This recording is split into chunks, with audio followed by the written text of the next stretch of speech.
আসসালামু আলাইকুম। ইসকনের সাম্প্রতিক কার্যক্রমগুলো বাংলাদেশের সার্বভৌমত্বের জন্য থ্রেট হয়ে দাঁড়িয়েছে। হরে কৃষ্ণ দর্শন প্রচার করতে এসে ওরা এখন ভারতের উগ্র হিন্দুত্ববাদী সংগঠন আরএসএস এর জয় শ্রীরাম স্লোগান দিচ্ছে। জয় শ্রীরাম স্লোগান দিয়ে আমাদের সেনা অফিসারকে হত্যার হুমকি দিচ্ছে। আমাদের মায়েরা এখন থেকে একটা যুদ্ধ করবে, সন্তান জন্মদানের যুদ্ধ। আমাদের বাবারা রাস্তায় আন্দোলন করবে, প্রতিবাদ করবে। দেখেন, এই ইস্কন গুরু চিন্ময় দাস ভারতের বিজেপি এবং আরএসএস নেতাদের স্টাইলে বক্তব্য দিচ্ছে। দেখেন, আমাদের দেশের প্রশাসনিক বর্তমান অবস্থা কিন্তু খুবই ভঙ্গুর। এমত অবস্থায় সে সাম্প্রদায়িক সম্প্রীতির কথা না বলে উল্টা সাম্প্রদায়িক দাঙ্গা লাগায় এমন বক্তব্য দিচ্ছে। হিন্দুদেরকে বলতেছে অধিক বাচ্চা ফয়দা করার জন্য, মানে সে টোটালি সাম্প্রদায়িক বিভক্তির বক্তব্য দিচ্ছে। চিন্ময়ের এসব উগ্রপন্থী বক্তব্যের কারণে যদি সারা দেশে মুসলমানদের মনে একটা ক্ষোভ তৈরি করে এবং সারা দেশে যদি একটা সাম্প্রদায়িক দাঙ্গা লাগে, তাহলে সবচাইতে বেশি ক্ষতিগ্রস্ত কারা হবে? এদেশের হিন্দু সম্প্রদায় তো। কিন্তু বলেন তো, যদি ধর্মীয় দাঙ্গা লাগে তাহলে সবচাইতে বেশি লাভ কার হবে? এটা আজকের ভিডিওর কুইজ। কমেন্ট করে ফেলেন। ভিডিওর শেষে গিয়ে কমেন্ট করলে কিন্তু হবে না। আর এই দাঙ্গা লাগানোর জন্য ভারত বাংলাদেশ ইস্কনকে একের পর এক ফান্ডিং করে যাচ্ছে। বলে ফেললাম নাকি? প্রায় 7.4 কোটি টাকা ইস্কনের মন্দির ও ছাত্র হোস্টেল বানাতে দিয়েছে ভারত। এমনকি ইস্কনের মন্দির উদ্বোধন করে ভারতীয় হাই কমিশনার। ভারতের মতো একই কায়দায় বাংলাদেশেও সাম্প্রদায়িক দাঙ্গা লাগানোর জন্য ভারতীয় ফান্ড নিয়ে কাজ করে যাচ্ছে ইস্কন। ঢাকা, স্বামীবাগ, সিলেট সহ সারা দেশে সাম্প্রদায়িক দাঙ্গা লাগাতে একের পর এক প্রচেষ্টা করে যাচ্ছে এই সংগঠন। আরএসএস নেতাদের সাথে ইস্কনের নেতারা গিয়ে ছবি তুলে। বিশ্ব ইস্কন ইহুদিদেরকে সার্ভ করলেও বাংলাদেশে মূলত ইস্কন সার্ভ করে ভারতের উগ্রপন্থী সংগঠন আরএসএস কে। আর এর পিছনে রয়েছে অখণ্ড ভারত স্বপ্ন। সেই স্বপ্ন বাস্তবায়নের জন্য ইস্কন বারবার দেশে সাম্প্রদায়িক দাঙ্গা লাগানোর চেষ্টা করে, সাথে হিন্দু নির্যাতনের অজুহাতে দেশ দখলের ষড়যন্ত্রে লিপ্ত রয়েছে। হাসিনা থাকাকালীন ওরা সরকারের সমর্থন নিয়ে কাজ করছিল, কিন্তু হাসিনার পতন তাদের অখণ্ড ভারতের স্বপ্ন অন্তত 100 বছর পিছিয়ে দেয়। যার কারণে গত 15 বছর ওদেরকে একবারও রাস্তায় দেখা না গেলেও হাসিনা পতনের সাথে সাথে ওরা রাস্তায় নেমে আসে। জিও পলিটিক্যাল এবং স্ট্র্যাটেজিক্যাল দিক থেকে উপমহাদেশের সুপার পাওয়ার হতে গেলে ভারতের সবচেয়ে বড় গলার কাটা হলো বাংলাদেশ। পুরো বাংলাদেশ দখল না করে ওরা যদি চট্টগ্রাম দখল নিতে পারে, সেটাই ভারতের জন্য যথেষ্ট সে গলার কাটা সরানোর জন্য। তাই আমরা যখন ভারতের 7 সিস্টার্স কে নিয়ে মিম করি, তখন ভারতের প্রধান সারির গণমাধ্যম এবং ইউটিউবাররা আমাদের চট্টগ্রাম দখল করে নিতে বলে। আর এই চট্টগ্রাম দখল ষড়যন্ত্রের সাথে সরাসরি কাজ করছে বাংলাদেশের ইস্কন। চট্টগ্রামে হিন্দু গণহত্যার গুজব ছড়াচ্ছে ভেরিফাইড এক্স হ্যান্ডেল গুলা থেকে। এমনকি চট্টগ্রামের সমাবেশ কিংবা হাজারি লেনের ঘটনা কিন্তু সেই ষড়যন্ত্রেরই অংশ। ইস্কনের সন্ত্রাসীরা আমাদের সেনাবাহিনীর উপর এসিড ছুড়ে মারছে, যেখানে 10-12 জনের মতো আহত হয়েছে। কিন্তু ইস্কন বিশ্বজুড়ে প্রচার করতেছে বাংলাদেশ সেনাবাহিনী নাকি সেখানে হিন্দুদের গণহত্যা করতেছে। ইস্কনের এই সকল ষড়যন্ত্র যখন জাতির সামনে দেশপ্রেমিক সাংবাদিক মাহমুদুর রহমান স্যার প্রেজেন্ট করে, তখন ইস্কন সন্ত্রাসী সংগঠনের মতো মাহমুদুর রহমান স্যারকে থ্রেট দেয় যে 7 দিনের মধ্যে ক্ষমা চাইতে। শুধু তাই না, সারা দেশে ইস্কন সমাবেশ শেষ করে ঢাকা ঘেরাও করার হুমকিও দিয়ে রেখেছে এই সরকারকে। এই জেলায় সমাবেশ হবে এবং এই জেলা থেকে উপজেলায় যাব, তারপর আমরা ঢাকামুখী লং মার্চ করব। এমন পরিস্থিতিতে সারা দেশের মানুষ ইস্কন নিষিদ্ধের দাবি করতেছে। কিন্তু আমি মনে করি এই সরকার যদি ইস্কন নিষিদ্ধ করে, তাহলে এটা হবে এই সরকারের নেওয়া সবচাইতে ভুল সিদ্ধান্ত। কারণ ইস্কনের চরকা কোথাকার বাতাসে ঘুরতেছে আপনি ইমাজিনও করতে পারবেন না। ইস্কন নিজেরাই চাচ্ছে যাতে ওদেরকে নিষিদ্ধ করা হোক, কিন্তু ওরা এটা কেন চাচ্ছে সেটাই আমরা 5 পয়েন্টে অ্যানালাইসিস করার চেষ্টা করব। আমরা দেখার চেষ্টা করব ইস্কন কি ও ইস্কনের উদ্দেশ্য কি, ইস্কন কি বাংলাদেশের হিন্দুদের রিপ্রেজেন্ট করে, বাংলাদেশ ইস্কন যেভাবে ধর্মীয় দাঙ্গা লাগানোর জন্য কাজ করে যাচ্ছে, ইন্ডিয়ান র এবং আরএসএস এর সাথে এক হয়ে ইস্কনের বাংলাদেশ বিরোধী ষড়যন্ত্র, বাংলাদেশে ইস্কন নিষিদ্ধ হওয়া উচিত কিনা। সাহস হয় কি করে ইসকনের মতো একটা সাম্প্রদায়িক এবং রয়ের একটা সংগঠন চট্টগ্রামে এত বড় সভা করে? ইসকনকে জঙ্গি সংগঠন উল্লেখ করে বাংলাদেশে এই সংগঠনের কার্যক্রম নিষিদ্ধের দাবি জানিয়েছে হেফাজতে ইসলাম বাংলাদেশ। এই ইসকন নামে একটা সংস্থা, তাদের মন্দিরে থাকা উচিত ছিল, তারা কেন বাইরে আসবে?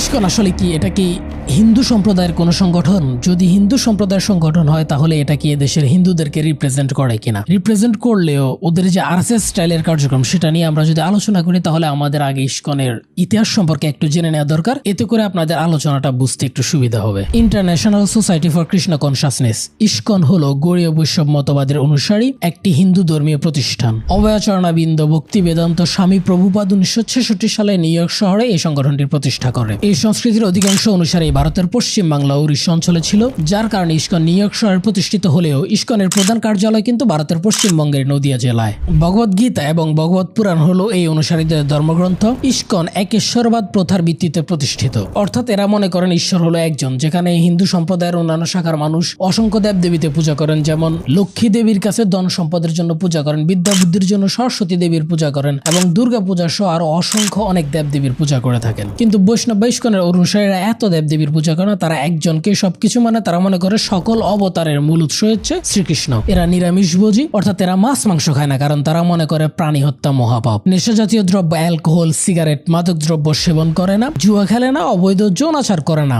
এরা বাউল শ্রেণীর, তাই এরা কীর্তন মন্ত্র পড়ার সাথে সাথে জোরে জোরে ঢোল বাজিয়ে নাচ করতে পছন্দ করে। এদের প্রধান মন্ত্র বা স্লোগান হলো হরে কৃষ্ণ কৃষ্ণ কৃষ্ণ হরে হরে, হরে রাম রাম রাম হরে হরে।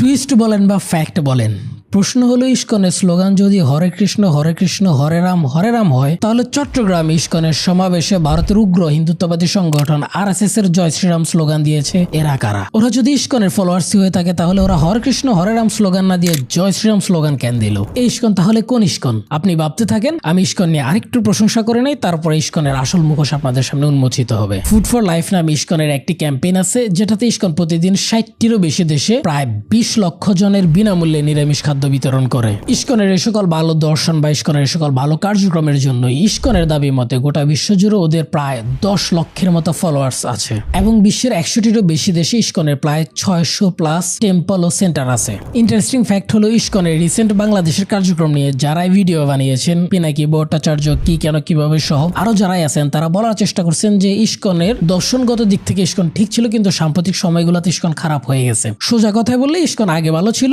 আগের ইসকন আর বর্তমান ইসকন এক না। কিন্তু আমি আজকের ভিডিওতে প্রমাণ সহ দেখাবো ইসকন শুরু থেকে একটা প্রশ্নবিদ্ধ সংগঠন ছিল, কখনোই এদের দর্শনের সাথে এদের কার্যক্রম এক ছিল না। প্রমাণ দেওয়ার আগে আসাদ নূরের ইসকন নিয়ে করা একটা মিথ্যাচারের ডিবাগিং করে যাই। বিশ্বের প্রায় সকল দেশেই ইসকনকে ইতিবাচকভাবে দেখা হয়, এবং একটু আগে যেটা বলছিলাম, কোনো দেশেই তাদেরকে নিষিদ্ধ করা হয়নি। তার এই দাবি মোটেও সত্য নয়। 1970 সালে সিঙ্গাপুর থেকে ইসকনকে ব্যান্ড করা হয়, এমনকি এখনো সিঙ্গাপুর ইসকনের কার্যক্রম সীমিত করে রাখা হয়েছে। এছাড়া রাশিয়াতে 2011-12 সালে ইনসিডেন্টের পর ইসকনের কার্যক্রম লিমিটেড করে দেওয়া হয়েছে। উজবেকিস্তান ও কাজাখস্তানের মতো দেশে ইসকনের কার্যক্রমে নিষেধাজ্ঞা দেওয়া আছে। এটা তো ওর ভিডিওর একটা মিথ্যাচারের প্রমাণ দিলাম। যদি ওর পুরো ভিডিও ধরে ধরে ডিবাগিং করতে চায়, তাহলে ওর ভিডিওতে এত পরিমাণ মিথ্যাচার করছে যে আমার আলাদা একটা ভিডিওই করা লাগবে। এজন্য ওইদিকে আর গেলাম না। তবে আমার পুরো ভিডিওটা দেখলে আপনি তার ভিডিওর অনেক মিথ্যাচারের প্রমাণ পাওয়া যাবেন। এবার আমি যে দাবি করছি ইসকন শুরু থেকে একটা প্রশ্নবিদ্ধ সংগঠন ছিল, তার কিছু প্রমাণ দেখাই। দেখেন, ইসকন প্রতিষ্ঠা 1966 সালে। প্রতিষ্ঠার মাত্র 4 বছরের মাথায়, অর্থাৎ 1970 সাল থেকে ইসকনের মন্দিরগুলোতে চাইল্ড অ্যাবিউজ করা শুরু হয়। শিশুদেরকে সেক্সুয়াল অ্যাবিউজ করত মন্দিরের গুরুরা। আমেরিকার গুরুকুল আশ্রম 1970-80 এর দশকে সেখানকার শিশুদের ইমোশনাল, ফিজিক্যাল এন্ড সেক্সুয়াল নির্যাতন করত আশ্রমের কৃষ্ণ শিক্ষক এবং কর্মীরা। ওই আশ্রমের বিরুদ্ধে মামলা করে সে আশ্রমের প্রাক্তন 44 জন শিক্ষার্থী। তারা বলে সেখানে rape, sexual abuse, physical torture এবং emotional terror of children as young as 3, মানে 3 বছরের বাচ্চাদের উপরও মানসিক সন্ত্রাস চালানো হতো সেই ইসকনের মন্দিরগুলোতে। ইসকনকে ওই শিশু অ্যাবিউজ মামলায় $9.5 মিলিয়ন বা প্রায় $100 কোটি জরিমানা দিতে হয়। শুধু তাই না, 1980 এর মাঝামাঝি ইসকনকে তাদের ওই গুরুকুল আশ্রম বন্ধ করে দিতে হয় শিশু দর্শন বিতর্কের কারণে। ইসকন খুব শান্তিপ্রিয় সংগঠন, তাই না? এরা নিরামিষ খায়, প্রাণ হত্যা মহাপাপ বলে। কিন্তু 1986 সালে স্টিফেন ব্রায়ানকে ইসকনের স্বয়ং গুরু গুলি করে হত্যা করে। স্টিফেন ব্রায়ান ছিল ইসকনের একজন সাবেক সদস্য। ইসকনে থাকাকালীন সে ইসকনের অন্ধকার দিকগুলো সম্পর্কে জানতে পারে। সে যখন দেখে ইসকনের দর্শন একরকম কিন্তু ভিতর ভিতর ইসকন আরেক কাজ করতেছে, তখন সে ইসকন মন্দির ছেড়ে দিয়ে চলে যায় এবং সে ইসকনের অন্ধকার দিকগুলো নিয়ে প্রচারণা লেখালেখি করতে শুরু করে। ব্রায়ান ইসকনের বিভিন্ন ধর্মগুরুদের এক্সপোজ করে একটা পাণ্ডুলিপি লিখে, যেখানে ইসকনের ধর্মগুরুদের সিরিয়াস লেভেলের ক্রাইমগুলো উল্লেখ ছিল। থমাস ড্রেসার নামে ইসকন গুরু ব্রায়ানকে গুলি করে হত্যা করে। এই ড্রেসার অলরেডি 1983 সালের একটা মার্ডার কেসের সাথে ইনভলভ ছিল। ব্রায়ানকে হত্যার জন্য থমাস ড্রেসারকে নির্দেশ দিয়েছিল ইসকনের আরেক ধর্মগুরু কীর্তানন্দ স্বামী ভক্তিপাদা, কারণ ব্রায়ানের ওই পাণ্ডুলিপিতে কীর্তানন্দ স্বামী ভক্তিপাদার সিরিয়াস লেভেলের ক্রাইমগুলো উল্লেখ ছিল। এমনকি স্টিফেন ব্রায়ানের হত্যাকাণ্ড নিয়ে যে জার্নালিস্ট অনুসন্ধানমূলক রিপোর্ট তৈরি করতেছিল, সেই জার্নালিস্টকে পর্যন্ত ইসকনের গুরুরা গুলি করে বুকে ঝাঁঝরা করে ফেলে। আমি স্টিফেন ব্রায়ানের পুরো কেস স্টাডিটা ডিসক্রিপশন লিংকে দিয়ে দিব, আপনারা চাইলে পড়তে পারেন। অস্ট্রেলিয়ার আরেক প্রাক্তন হরে কৃষ্ণ সদস্য যে নাম গোপন রেখে সাংবাদিকদের বলে, আমি ইসকন ছেড়ে দেওয়ার পর থেকে প্রতিদিন কৃষ্ণ গুরুদের থেকে থ্রেট আসে। তারা ফিজিক্যালি, অ্যাকচুয়ালি, ফ্যাকচুয়ালি, এমনকি সম্ভব হলে খুব ধারালো ছুরি দিয়ে তারা আমার জিহ্বা কেটে ফেলতে চায়। ওর অপরাধ কি জানেন?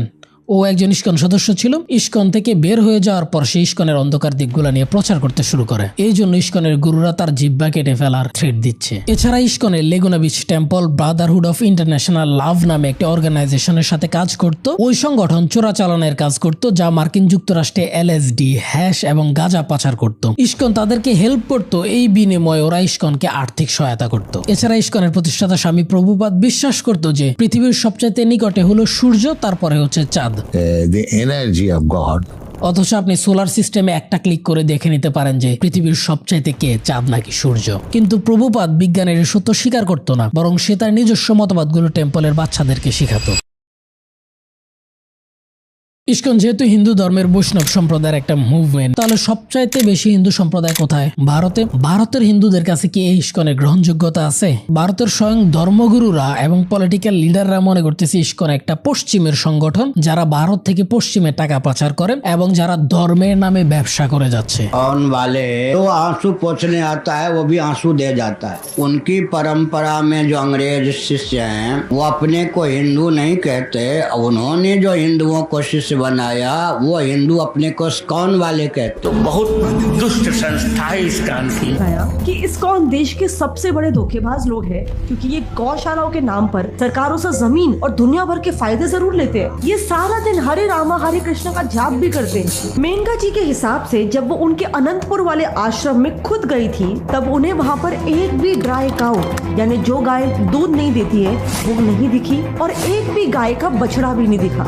यानी कि इस्कॉन ने इन सब गायों को बुचर हाउसेस को सेल कर दिया था। सबसे बड़े जो यहाँ देश के धोखेबाज है वो है इस्कॉन। वो रखते हैं गौशाले और सरकार से दुनिया भर के उनको फायदा मिलता है गौशाले चलाने के। मैं अभी उनके आनंदपुर गौशाला में गई, एक भी सुखी गाय नहीं, एक भी बछड़ा नहीं है। আমেরিকার বিভিন্ন ইস্কন মন্দিরের মতো ভারতের বিভিন্ন ইস্কন মন্দিরেও রেপ কেস একটা নিয়মিত বিষয় হয়ে দাঁড়িয়েছে। আশা করি এইটুকু তো প্রমাণ করতে পারছে যে ইস্কন কখনো একটা ভালো সংগঠন ছিল না। শুরু থেকে এরা চাইল্ড অ্যাবিউজ, মাদক স্মাগলিং, সন্ত্রাস, খুন এই সকল কর্মকাণ্ডের সাথে জড়িত ছিল। আজকের সবচাইতে ইম্পর্টেন্ট ফ্যাক্ট হলো গোটা বিশ্বজুড়ে ইস্কনের কার্যক্রম প্রশ্নবিদ্ধ, এবং যে ভারতে সবচাইতে বেশি হিন্দু রয়েছে সে ভারতের লোকাল হিন্দুরাও মনে করে ইস্কন কোনো হিন্দুদের সংগঠন না, বরং ওরা মনে করে এটা ইহুদিদের একটা সংগঠন। আর সেই ইস্কন বাংলাদেশে এসে কিভাবে বাংলাদেশের হিন্দুদের রক্ষাকর্তা হয়ে গেল? ইস্কন তো কোনো রাজনৈতিক সংগঠন না, এরা বৈষ্ণব অনুসারীদের একটা সংগঠন। মিছিল, মিটিং, রাজনীতি, সভা সমাবেশ এটা ওদের নীতি বিরুদ্ধ কাজ। সেখানে ইস্কন কিভাবে এরকম মহাসমাবেশ করে এবং সারা দেশ বন্ধ করে দেওয়ার হুমকি দেয়। সমাবেশে টেররিস্ট অর্গানাইজেশন RSS এর জয় শ্রীরাম স্লোগান দেয় এবং তাদের গেরুয়া পতাকা বাংলাদেশে লাগায়। আর ইস্কনের সাথে এদেশের সনাতনী হিন্দুরাই বা কেন জয়েন করতেছে? যেখানে ইস্কনের ধর্মীয় বিশ্বাসের সাথে এদেশের সনাতনী হিন্দুদের ধর্মীয় বিশ্বাস আকাশ পাতাল তফাৎ, কিন্তু দুই গ্রুপ এখানে এসে এক হয়ে গেল কিভাবে? এখানে আপনি খুঁজে পাবেন হিন্দুত্ববাদ এবং দেশ বিরোধী ষড়যন্ত্রের টুইস্ট। এই টোটাল জিনিসটা যদি আমরা বুঝতে চাই তাহলে আমাদের আগে দেখা দরকার যে ইস্কন বাংলাদেশে এসে হিন্দুদের রক্ষাকর্তা বা ভগবান হয়ে দাঁড়াইছে, সেই ইস্কন কে দেশের হিন্দুদেরকে রিপ্রেজেন্ট করে কিনা। প্রথমত ইস্কনের অনুসারীরা হলো নিরামিষভোজী, কিন্তু এদেশের 95% হিন্দু কিন্তু নিরামিষভোজী না। এরা মাছ মাংস খায়, কালী পূজাতে এরা পাঠা বলি দেয়। এমনকি আমার একজন হিন্দু টিচার ছিল যিনি গরুর মাংস পর্যন্ত খেতেন। সেখানে মাছ মাংস খাওয়া তো দূরে থাকে, ইস্কনের অনুসারীরা পেঁয়াজ রসুন খায় না, কারণ তারা মনে করে পেঁয়াজ রসুন খেলে তারা অপবিত্র হয়ে যাবে। এছাড়া ইস্কন শুধুমাত্র শ্রীকৃষ্ণ বা এক ঈশ্বরের পূজা করে। অপরদিকে এদেশের সনাতনী হিন্দুরা লক্ষ্মী, সরস্বতী, কালী, দুর্গা, গণেশ সহ অসংখ্য দেবদেবীর পূজা করে। সো রিলিজিয়াস পার্সপেক্টিভ থেকে তো ইস্কন দেশের 95% হিন্দুদের রিপ্রেজেন্ট করে না। 2022 সালের ডাটা অনুসারে বাংলাদেশে হিন্দুর সংখ্যা প্রায় 1,32,00,000। সেখানে ইস্কনের অনুসারে 2019 সালের রিপোর্ট অনুসারে মাত্র 35,000। এখন ধরে নিলাম 1 লাখ বা 5 লাখ। সো এই 5 লাখ ইস্কনের অনুসারে কিভাবে এই দেশের 1.5 কোটি হিন্দুদের রিপ্রেজেন্টেটর হয়? ইস্কন দেশের সনাতনী হিন্দুদের কেমন ভগবান সেটা একটু দেখাই। ঢাকার স্বামীবাগের ইস্কনের এই মন্দিরটি ছিল 100 বছরের পুরনো সনাতন হিন্দুদের মন্দির। জমির মালিককে মামলা হামলা করে সেই মন্দির দখল করে নেয় ইস্কন। সেই মামলা নিষ্পত্তি হওয়ার আগে ইস্কন গায়ের জোর দিয়ে অবৈধভাবে সেখানে আধুনিক ইস্কন মন্দির বানাচ্ছে। ফরহাদ মাজারের ফেসবুক পোস্ট থেকে দেখা যায় অবৈধভাবে ইস্কনকে মন্দির বানাতে রাষ্ট্রীয়ভাবে আদালত সামলাচ্ছে আওয়ামী লীগের মন্ত্রী তোফায়েল আহমেদ। একই কায়দায় ঠাকুরগাঁয়ের রসিক রায় জিও মন্দিরও দখল করে নেয় ইস্কন। অথচ এই মন্দিরও ছিল সনাতনী হিন্দুদের মন্দির।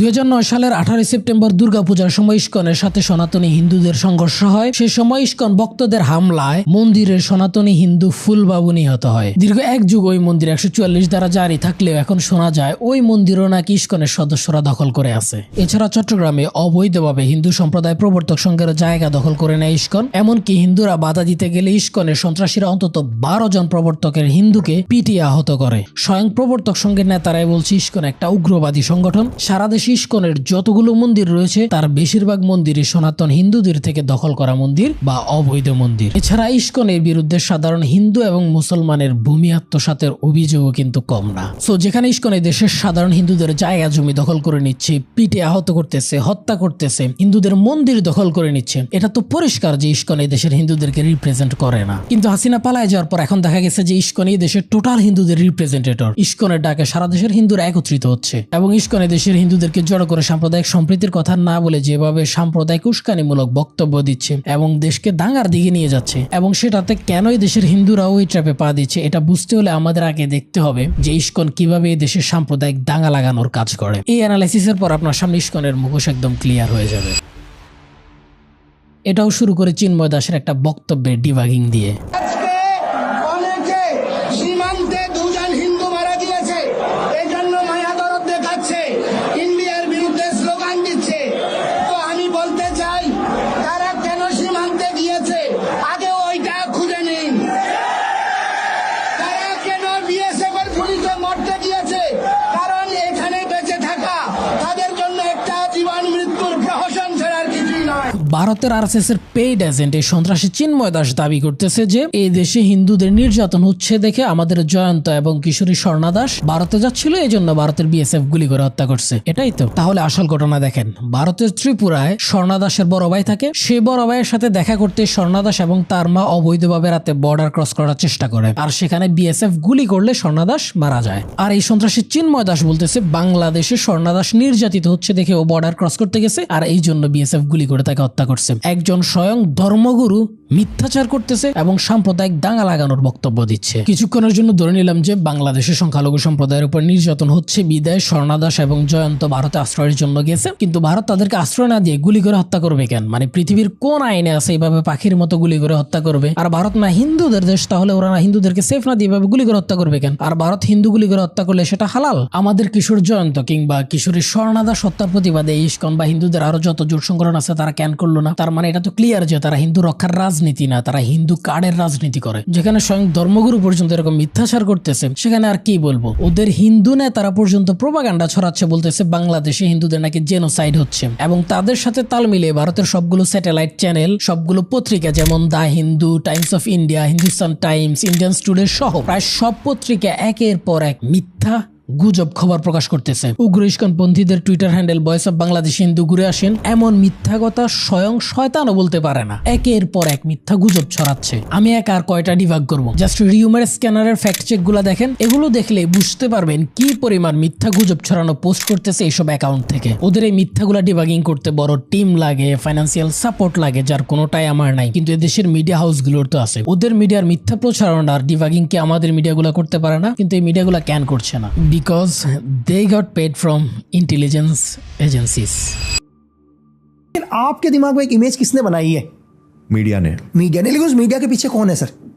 Intelligence agencies. मतलब आपको क्या दिखाना है? हाँ, ঠিক আছে, आपको क्या दिखाना है ये लोग डिसाइड करते हैं। কিন্তু সবচেয়ে ইন্টারেস্টিং প্রশ্ন হলো যে এই সকল গুজব, এই জিনিসগুলো কিন্তু আমাদের ইন্টারিম গভর্নমেন্টের জন্য থ্রেট হয়ে দাঁড়াইছে, এবং ওরা আমাদের সার্বভৌমত্বের উপর আঘাত দিচ্ছে। ওরা বলতেছে আমাদের চট্টগ্রাম দখল করে নেওয়ার কথা। এই সকল মিথ্যা জিনিস বিদেশের মাধ্যমগুলোতে প্রচার করতেছে, এবং তারা ওই মিথ্যা এস্টাবলিশ করতে চাচ্ছে যে বাংলাদেশে হিন্দুদের জেনোসাইড হচ্ছে। সো ওরা যখন আমাদের এই সরকারের জন্য থ্রেট তৈরি করতেছে, তখন তো আমাদের সরকারের উচিত একটা টিম গঠন করে ফ্যাক্ট চেক করে তাদের ওই মিথ্যাগুলার কাউন্টার দেয়া এবং ওইগুলা প্রচার করা। কিন্তু সরকার কেন এই কাজ করছে না সেটা একমাত্র কিরামান কাতিবিনে ভালো জানে। যাই হোক, মূল আলোচনায় আসি। দেখেন, আমাদের দেশ হচ্ছে সাম্প্রদায়িক সম্প্রীতির দেশ। উদাহরণ যদি দেয় তাহলে হচ্ছে হিন্দুদের বিভিন্ন পুজো অনুষ্ঠানে যেমন দুর্গা উৎসবে আমাদের মুসলমানরাও অনেকে গিয়ে থাকে, এবং আমাদের ঈদের অনুষ্ঠানে দাওয়াতগুলোতে আমরা হিন্দুদেরকে দাওয়াত দিয়ে থাকি। এরকম সাম্প্রদায়িক সম্প্রীতি বা সহনশীলতা দেশের হিন্দু এবং মুসলমানদের মধ্যে রয়েছে। কিন্তু ইস্কনের হিন্দুরা ভিন্ন। 2014 সালের স্বামীবাগের যে ইস্কন মন্দিরের অপোজিটে যে স্বামীবাগ জামে মসজিদ আছে, সেখানে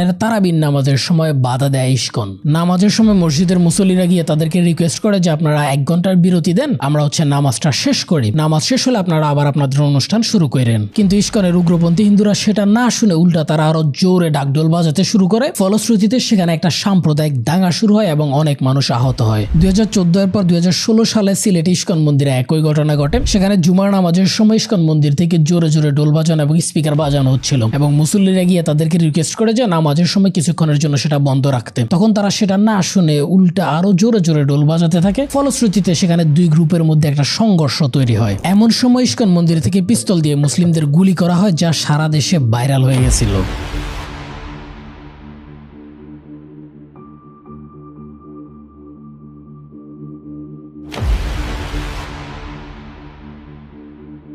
ওই ঘটনার পর অর্ণব ভট্টাচার্য নামে এক হিন্দু পোস্ট করে বলে, ইস্কনি মতাদর্শীরা ধর্ম পালন করতে গিয়ে মন্দিরে পিস্তল, বন্দুক ইত্যাদি অস্ত্রাদি রাখার অনুমতি কি প্রশাসনিকভাবেই গুজ্জ? ধর্ম পালনে অস্ত্রের প্রয়োজনীয়তা কি সেটাই জানার অভিপ্রায়। ইস্কন অহিংসা পরম ধর্মের বুলি আওড়ালেও কাজে কর্মে এক ধরনের জঙ্গি। অথচ আপনি স্বাধীন 50 বছর না, গত 100 বছর ইতিহাস একটু রিসার্চ করেন যে এই দেশে কোনো সনাতনী হিন্দুরা মুসলমানদের নামাজের সময় এরকম জোরে ডাকডোল বাজাতো না, বরঞ্চ তারা নামাজের সময় রেসপেক্ট করে এগুলা বন্ধ রাখতো। কিন্তু ইসকন সেটা করে না। কিন্তু তারা কেন করে না? কারণ হচ্ছে তারা ইচ্ছা করে দেশকে অস্থিতিশীল করার জন্য, ভারতের মতো সাম্প্রদায়িক দাঙ্গা লাগানোর জন্য পরিকল্পিতভাবে এই কাজগুলো করে যাচ্ছে। 2019 সালে ইসকন ফুড ফর লাইফ ক্যাম্পেইনে বিভিন্ন স্কুলে খাবার বিতরণ করতে গিয়েও স্কুলের মুসলিম বাচ্চাদের হরে কৃষ্ণ কীর্তন পড়ায়। কৃষ্ণ কৃষ্ণ হরে হরে হরে রাম রাম রাম হরে হরে। 2016 সালে ইসকনের বিরুদ্ধে পোস্ট করলে খুন হয় সিলেটের এক মসজিদের ইমাম। বুয়েটের আবরার ফাহাদের হত্যার মূল হোতা অমিত শাহও ছিল এই উগ্রবাদী ইসকনেরই সদস্য। সিলেটের জগন্নাথপুরে ইসকনের রথযাত্রার অনুষ্ঠানে অতর্কিতভাবে হামলা করে সে হামলার দায় চাপিয়ে দেওয়ার চেষ্টা করায় মুসলমানদের উপর, যাতে করে একটা সাম্প্রদায়িক দাঙ্গা লেগে যায়। অথচ পরে দেখা যায় ওই হামলাকারী মিন্টু রঞ্জন ধর ছিল একজন ইসকনেরই নেতা। এভাবেই পরিকল্পিতভাবে একের পর এক ধর্মীয় দাঙ্গা লাগানোর চেষ্টা করে আসতেছে স্বয়ং ইসকনের নেতা এবং সদস্যরা। স্বদেশ বার্তা পত্রিকার লেখক নয়ন চ্যাটার্জি এক নিবন্ধে লিখেছেন, ইসকনের কাজ অবশ্যই শাস্তিযোগ্য অপরাধ এবং সাম্প্রদায়িক দাঙ্গা বাঁধানোর পায় তারা। প্রয়োজনে সাম্প্রদায়িক ষড়যন্ত্র করার জন্য এদেশের হিন্দু নেতাদের উচিত ইসকনের বিরুদ্ধে আইনি ব্যবস্থা নেয়া। ইসকন সংগঠনটি উগ্র ধরনের সংগঠন। বাংলাদেশে যে সাম্প্রদায়িক সম্প্রীতি বিরাজ করে সেটা ভাঙার জন্য বারবার চেষ্টা করছে এই সংগঠনটি। আশা করি এইটুকু তো ক্লিয়ার করতে পারছি যে ইসকন কিভাবে একের পর এক পরিকল্পিতভাবে এদেশের ধর্মীয় দাঙ্গা লাগানোর চেষ্টা করে আসছে। এখন প্রশ্ন হলো যে ইসকন কেন বারবার এদেশের ধর্মীয় দাঙ্গা লাগাতে চায় বা এরা কার হয়ে কাজ করে? এই প্রশ্নের উত্তর খুঁজতে গিয়ে আমরা পাই যে ভারতীয় র এবং ভারতের উগ্রপন্থী হিন্দুত্ববাদী সংগঠন আরএসএস এর সাথে এক হয়ে ইসকনের বাংলাদেশ বিরোধী ষড়যন্ত্র। দেখেন, হাসিনা পালায় যাওয়ার পর চট্টগ্রামে যে ইসকন বা হিন্দুরা যে সমাবেশটা করছে, এটা হচ্ছে আওয়ামী লীগের একটা সংখ্যালঘু রাজনীতির অংশ। দেখেন, আমি একটা ডেডিকেটেড ভিডিও বানায় দেখাইছি যে কি পরিমাণ সংখ্যালঘুদেরকে হাসিনা গত 15 বছর নির্যাতন করছেন। তারপরও কেন যে সংখ্যালঘুরা হাসিনার এই ট্র্যাপে পা দিচ্ছে বা এদেশের হিন্দুরা তাদের ট্র্যাপে পা দিচ্ছে, সেটা আমার মাথায় আসলে ধরে না। এটা যে সংখ্যালঘু রাজনীতির অংশ, এটা মানে বলার জন্য বলছি না, ফ্যাক্ট চেক করে বলছে, আমি প্রমাণ দেখাচ্ছি। কক্সবাজার শহর আওয়ামী লীগের সাংগঠনিক সম্পাদক দীপক দাস ইসকনের গুরুদের স্টেজে নিয়ে যাইতেছে। এছাড়া আরো এই সকল আওয়ামী লীগ নেতাদের ছবি দেখেন বা ইসকন নেতাদের পিছনের ওদেরকে দেখেন, এরকম শত শত ছবি আমি আওয়ামী লীগের নেতাদেরকে দেখাইতে পারবো যারা ওই ইসকনের এটার পেছনে ছিল। পর হাজারে লেনে পুলিশ এবং সেনাবাহিনীর উপর যে নির্যাতন হয়েছে, সেখানে আওয়ামী লীগ নেতাকে গ্রেপ্তার করা হয়েছে। তো এইগুলোতে আমি যাব না, কারণ গত 15 বছরে ইসকন যেই কাজগুলো করছে ওইগুলোর তুলনায় এই 2 দিনের ঘটনা কিছুই না। ইসকনের সাথে ভারতীয় র এবং আরএসএস এর কার্যক্রমের লিঙ্ক আপের প্রমাণ দেওয়ার আগে বাংলাদেশের র স্বাধীনতা উত্তর সময় থেকে কিভাবে কাজ করতেছে একটা ডেডিকেটেড ভিডিও বানায় দেখাইছে, যেটা আমার চ্যানেলের মোস্ট পপুলার ভিডিও, চাইলে এটাও দেখে নিতে পারেন।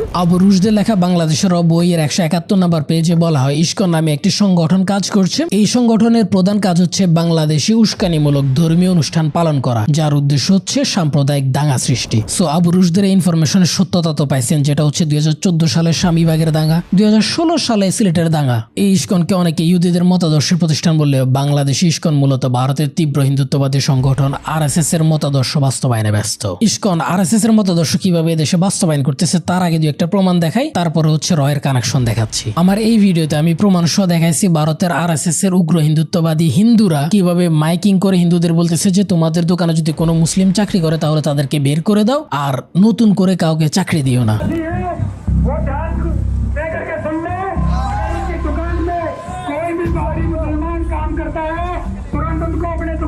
निकाल दे, सिर्फ 2 दिन का বাংলাদেশে ইসকন একই স্টাইলে কাজ করতেছে। বাংলাদেশে ইসকনের অসংখ্য দোকান, হোটেল, রেস্টুরেন্ট আছে। কোন রেস্টুরেন্টে ইসকন মুসলমানদেরকে চাকরি দেয় না। সারা দেশের উদাহরণ লাগবে না, শুধু চট্টগ্রামের হাজারি লেনের যে ব্যবসা প্রতিষ্ঠানগুলো আছে ওই এলাকায় যারা আছেন তারা কমেন্ট করে প্রতিবাদ করেন যদি আমার সোর্স এবং আমার দাবি মিথ্যা হয়। কিন্তু শুধু ওই জায়গায় না, সারা দেশে ইসকনের যত ব্যবসা প্রতিষ্ঠান আছে সকল ব্যবসা প্রতিষ্ঠানের অন্ততপক্ষে 90% কাস্টমার হচ্ছে মুসলমান। কিন্তু মুসলমানরা ওদের থেকে কোনো কিছু কেনার ক্ষেত্রে এটা দেখে না যে কে হিন্দু কে মুসলিম। কিন্তু ইসকন চাকরি দেওয়ার ক্ষেত্রে আরএসএস এর মতো আগে দেখে কে হিন্দু কে মুসলমান। শুধুমাত্র হিন্দুদেরকে ইসকন ওসব প্রতিষ্ঠানে চাকরি দেয়। সো এইভাবে ইসকন পরিকল্পিতভাবে ধর্মীয় প্রতিহিংসা তৈরির কাজগুলো করে যাচ্ছে।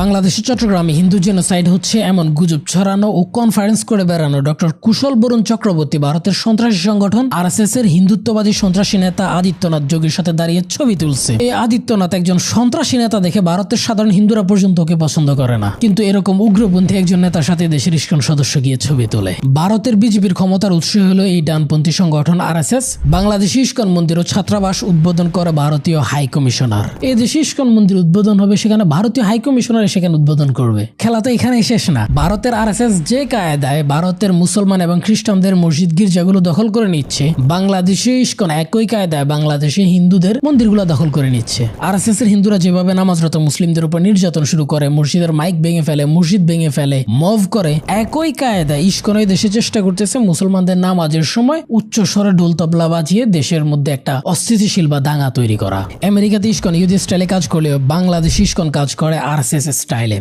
এমনকি এখন ওরা হরে কৃষ্ণ স্লোগান না দিয়ে আরএসএস এর জয় শ্রীরাম স্লোগান দেয়, আরএসএস এর গেরুয়া পতাকা উড়ায়। ইসকনের হাত থেকে তো দেশের হিন্দুরাই রক্ষা পাচ্ছে না। ইসকনের বিরুদ্ধে পোস্ট করায় 5 জন হিন্দুকে জেলে পাঠানো হয়েছে। যেখানে হিন্দুরাই রক্ষা পাচ্ছে না, আল্লাহ জানে এই ভিডিও পাবলিশ হওয়ার পর আমার কি হয়। ইসকনের হাত কই পর্যন্ত গেছে তার আরো 2টা প্রমাণ দেখাই। বিশ্ববিদ্যালয়গুলোতে কৌশলে শিক্ষক ঢুকাচ্ছে ইসকন। চট্টগ্রাম বিশ্ববিদ্যালয়ে শিক্ষক নিয়োগে ইসকন সদস্যদের নিয়োগ দিতে চট্টগ্রাম বিশ্ববিদ্যালয়ের প্রশাসনকে চাপ প্রয়োগ করছে ইসকন। ইসকনের কেন্দ্রীয় স্বামীবাগ আশ্রমের ব্রহ্মচারী ঈশ্বর গৌর হরিদাস বলেন, বুয়েট, কুয়েট, বাংলাদেশ কৃষি বিশ্ববিদ্যালয়, সিলেট কৃষি বিশ্ববিদ্যালয় সহ দেশের প্রায় সব পাবলিক বিশ্ববিদ্যালয়ে শিক্ষকদের 3 থেকে 4 জন করে ইসকনের ভক্ত অনুসারী রয়েছে। আর নতুন নিয়োগ পরীক্ষায় সব ক্ষেত্রেই 2-3 জন করে থাকছেন। হাজী দানেশ বিজ্ঞান ও প্রযুক্তি বিশ্ববিদ্যালয় এবং রাজশাহী বিশ্ববিদ্যালয়েও ইসকনের শিক্ষক আছে এবং নতুন করে নিয়োগ দেওয়ার চেষ্টা হচ্ছে। কি ভয়ঙ্কর ইনফরমেশন চিন্তা করেন। যেখানে মাদ্রাসা ব্যাকগ্রাউন্ড থাকার কারণে বিশ্ববিদ্যালয়ে টপ করার পরও চাকরি হয় না, সেখানে বিশ্ববিদ্যালয়ের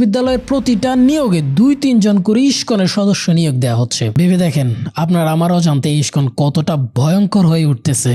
ইউ হ্যাভ নো আইডিয়া।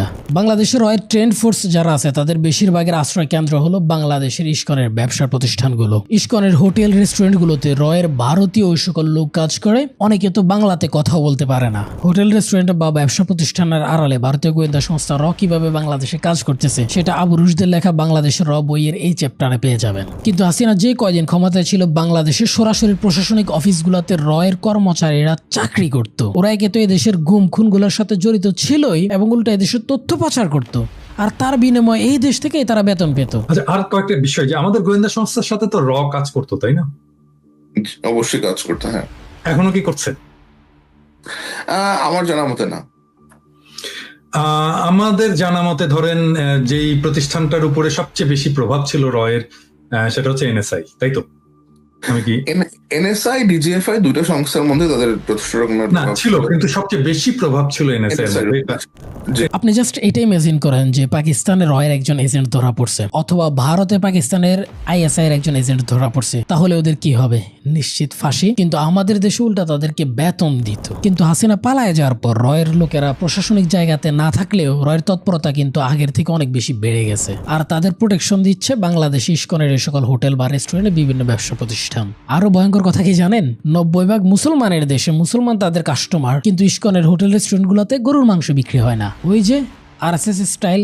বাংলাদেশে যদি বড় সড়ো একের পর এক সাম্প্রদায়িক দাঙ্গা লাগানো যায় তাহলে সবচেয়ে বেশি কার লাভ সেটা আপনাদেরকে আর আলাদা করে বলে দিতে হবে না। বড় সড়ো ধর্মীয় দাঙ্গা এবং দেশের রাজনৈতিক নেতৃত্ব শেষ করে দিয়ে দেশকে অস্থিতিশীল করে তুলতে পারলেই হায়দ্রাবাদের মতো একদিন ওরা বাংলাদেশকেও দখল করে নিতে পারবে। এই জন্য দেশের দেশপ্রেমী রাজনৈতিক নেতৃত্ব শেষ করে দেওয়ার মিশন শুরু হয়েছিল জিয়াউর রহমান হত্যাকাণ্ড দিয়ে। নেতৃত্ব দেশের পলিটিক্যাল ক্রাইসিস তৈরির কাজ করে যাচ্ছে ভারতের এই সকল ইন্টেলিজেন্স এজেন্সি, আর দেশের ভিতর সাম্প্রদায়িক দাঙ্গা লাগানোর কাজটা সামলাচ্ছে দেশের ইসকন। কারণ কারণ ভারত যদি উপমহাদেশের সুপার পাওয়ার হতে চায়, সেখানে ভারতের সবচাইতে বড় গলার কাটাই হলো বাংলাদেশ। বাংলাদেশ যদি চীন কিংবা আমেরিকার দিকে ঝুঁকে, তাহলে সেটা যে বে অফ বেঙ্গলের পাওয়ার আছে সেটা ভারতের হাত থেকে কেড়ে নিতে পারে। এই পলিটিক্যাল স্ট্র্যাটেজিগুলো নিয়ে কাজ করতেছে ভারতের এই সকল এজেন্সি। ফরহাদ মাজার এক পোস্টে তিনি বলেন, বাংলাদেশে হাসিনা সরকারের সহায়তায় অসংখ্য ইস্কন মন্দির তৈরি করা হচ্ছে। গুরুতর প্রশ্ন হচ্ছে, বাংলাদেশে জেলায় জেলায় বিশাল ইস্কন মন্দির স্থাপনের উদ্দেশ্য কি? দেশে সনাতন ধর্মাবলম্বীদের মন্দিরের তুলনায় ইস্কনের মন্দির সংখ্যা এবং ইস্কনের তৎপরতা একদমই মেলে না। উনি কি বুঝাইতে চাইছেন আশা করি বুঝছেন। আরেকটা ভয়ঙ্কর ইনফো দিয়ে আপনারা সবাই জানেন, আমাদের পাহাড় অশান্ত করে রাখছে ভারত, এবং ভারতীয় মিডিয়ার চট্টগ্রাম দখলের খবর গুজব